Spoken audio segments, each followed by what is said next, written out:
Hi Bridge, good to see you, welcome. This week we're doing some practice problems. They're gonna be on your own, so welcome to the pre-recorded lesson. So definitely get some notes down, maybe get some examples, etc. We're gonna do 2 practice problems in the video, and then I'll have you do 2 on your own. There will be a Google Doc available for you to fill out, okay? And start thinking about possibly a quiz or an end test on Unit 4 coming soon, all right? So let's get started. Bridge of the day. It is in the Netherlands. Very pretty, nice bridge, cool bridge. All right, so let's take a look at this situation here. The current rate of exchange for US dollars to Mexican pesos is approximately $1 per 13 pesos. So we're given this equation here, P equals 13D. We could probably use some context clues here to say that P is for pesos, D is for dollars, right? So we can see even like, let this be your dependent variable and this be your independent variable, right? So if you input an amount of dollars into this function, you're going to get out the number of pesos, all right? So let's start going through these questions. Make sure we can identify all of these. What is the slope? Remember, we could write all of our lines in the form as y equals mx plus b. In this case, P and D are our variables, kind of like y and x are, right? So your slope, m, from here, is just 13, right? We don't really have any y-intercept, because you don't have to start with a certain amount of pesos or dollars, right? It's just a direct translation between these currency exchanges here. So we've got a slope of 13. What exactly does that mean? Again, slope is a rate, and you can literally pull that answer for number 2 right here. I won't write it all out, but it just says 13 pesos for $1. All right, so again, that's where we're getting that 13 from. What is the x-intercept? So the x-intercept, you could set let's set the dependent variable, our like y variable, right? Let's set that equal to 0 and solve for x. Or in this case, solve for d. So 0 equals 13d. Divide by 13 on both sides. And I get that d is just equal to 0, all right?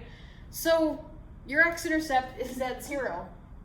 We also know that our y-intercept is at 0 as well, because there's no plus b at the end, right? It's just p equals 13d. So I'm going to just go ahead and answer these 2 questions here. Both of our intercepts are at 0. That means that if we even had to graph this, you can sketch out a graph in your notebook. You can open up Desmos.com and use an actual graphing calculator, right? If we had to graph this, the x-intercept is at 0. The y-intercept is also at 0. Your function, your line, goes through that origin, right? So maybe it looks something like that with a slope of 13, if you had to graph that line. So what does the x-intercept mean? What does the y-intercept mean? If you have no money, you don't have any dollars or pesos. You can't do any currency exchanges, right? Again, $0 or 0 pesos, you got no money. All right. What is the independent variable? That, again, remember, that is our x variable or our input. We kind of talked earlier that if you input a number of dollars, you're going to get out the equivalent number of pesos, right? So the number of pesos depends on how many dollars you have, all right? So I'm going to say x variable or independent variable, it is D for US. . 'Dollars.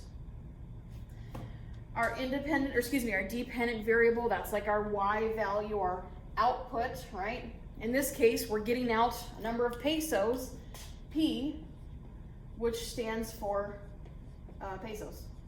Okay. What about domain and range? That's the last two questions here. Domain and range, again, we kind of have to think critically. Let's look at the graph real quick. Maybe you have, for $3, you have a certain number of pesos, right? But look on the other side of this graph. Can you have -5 amount of dollars? Probably not. So let's limit the domain and range to be only positive numbers, all right? Because again, we're not talking about owing money or having negative amount of dollars in your bank account. We're talking about currency exchange. You're not going to exchange -10 pesos, right? So again, let's just limit our domain and range to be anything that's greater than 0. So let's say domain, I'm going to say D for domain and R for range. Remember that we can write these as inequalities, and I'm going to use that set bracket, set notation with these curly brackets here. All right, so our domain, that is all of our X values. It's like our US dollars. All right, it has to be greater than or equal to 0. What about an upper limit though? You're probably not going to have an infinite amount of dollars to exchange into pesos, right? I'm going to guess maybe currency exchange will probably stop at like, they don't want to deal with more than, I don't know, $1,000?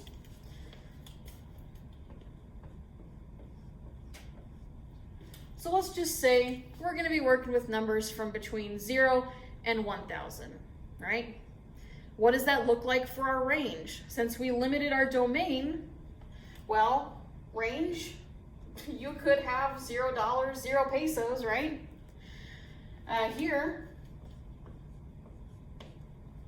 if you have $1,000, well, 1,000 times 13 is just 13,000. Your upper limit for your range would just be 13,000 there, all right? So let's look at another problem with all of these questions one more time. Then again, I'll give you a couple to try on your own. All right. The current world population is approximately 7 billion and is growing at a rate of approximately 73 million each year. We have down here an equation that represents this. Let's start by looking at the slope. So this is, I see y equals 7 billion plus 73 million times x. So this equation, instead of being in y equals mx plus b form, it just kind of flipped it around, right? So it kind of looks like y equals b plus mx, right? So your slope, it's going to be the thing that's being multiplied by your variable. Our slope here, every year that passes, we're adding another 73 million people onto the earth, right? So I'll write that real quick. What is our slope? 73 million. What does it represent? Again, it's this rate of how many people are being added each year. What about our x-intercept? I'm going to quickly do a sketch of this equation. So I'm going to draw, it's going to be kind of small, I apologize for that. And you can graph this on Desmos. Here's a coordinate plane. We have a y-intercept at 7 billion, which is, let's just say it's right there, all right?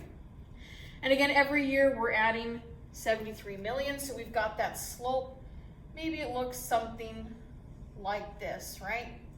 We have a starting point of 7 billion. Every year that increases, we're going up 73 million. So what's our x-intercept?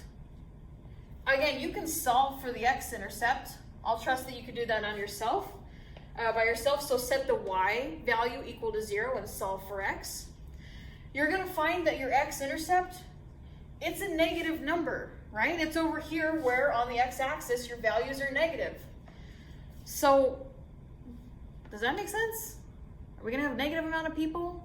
I mean, already, without even solving real quick here, just by a sketch of the graph, I can already tell you that our x-intercept doesn't have any real world meaning, right?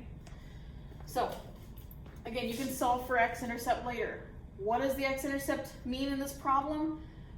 No real, oh, I'm going off the screen, sorry. No real world meaning because it's negative, right? Are we talking negative years? We're not going back in time. We're talking negative people? No. All right, so we took care of the x-intercept. What about the y-intercept? Again, that's where you would set x equal to 0 and solve. Well, the y-intercept is right there, right? The 7 billion. I'm just gonna say 7 billion for right now. All right, so there's our y-intercept, and you could write this as a point as well. What does that mean? Again, that's kind of like a starting place, right? It's approximately 7 billion. That's our starting population. And then each year that passes, we're adding that 73 million people, right? Okay, what is independent and dependent variable? Again, just to remind myself, I'm gonna say independent is our x, some sort of input. Dependent is y. Y depends on whatever x is. And hey, in the picture, or excuse me, in the equation here, we're already given x and y. So we just have to figure out what are those variables representing.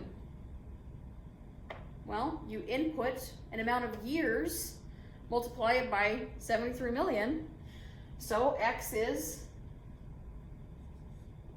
years. Y over here is just a total population, right? Y is, whoops, total population, all right? So again, if you had to read that out loud, your total population is going to depend on how many years have passed. Not the other way around. Years is not going to depend on people. Time is usually going to be your independent variable, right? Okay. Domain and range. And again, these are kind of subjective a little bit. I'm definitely going to limit the domain because we're not going to have negative years. We already saw that our x-intercept had no real world meaning, right? So let's say that our domain, I'm going to limit it to be greater than or equal to 0. Do you want to pick a top limit? How about we're all going to be dead in 500 years, right? So let's just be interested in from now until 500 years in the future, right? So there's your domain. Again, you can pick anything. Maybe you're only interested in the next 100 years. Or you want to leave the domain open-ended and say, hey, as long as the Earth keeps spinning, let's let x be greater than or equal to 0, right? Well, since you didn't limit your range here, or you didn't limit your domain on the upper end, you won't have an upper limit for your range. Your range, since we're starting at 0, your range is going to start at your y-intercept. So it's going to be at the 7 billion. It has to be at least greater than 7 billion. And there we go, y. And we'll just leave it open-ended like that. Why not? All right. That was a fun example. Great. All right, so check out in Google Classroom. There are a couple problems like this. I give you a little situation. I give you an equation, and I'm going to ask you to run through these questions, all right, and answer those. Let me know if you have any questions. I will see you for when I see you in person this week. And if you're completely staying remote, then read the instructions. Thank you, guys. Have a great day.